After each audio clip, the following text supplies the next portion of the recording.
Hobbes et le contrat social.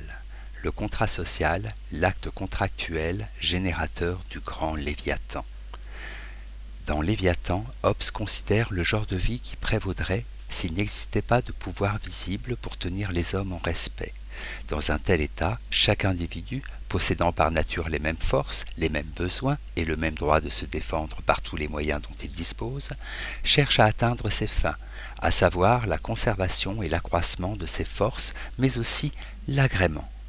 De ce fait, chacun s'efforce de détruire ou de dominer l'autre. L'état nature est donc un état de guerre de chacun contre chacun. Seul un artifice, qui est le contrat social, permet d'en sortir. En effet, si chacun cède le droit qu'il a sur toute chose, la guerre n'a plus de raison d'être. Dès lors, le Commonwealth, où l'État peut naître. Il résulte de la cession du pouvoir et de la force du plus grand nombre possible d'individus à un seul homme, ou à une seule assemblée, qui puisse réduire toute leur volonté, par la règle de la majorité, en une seule volonté. La multitude ainsi unie en une seule personne est, dit Hobbes, appelée une république.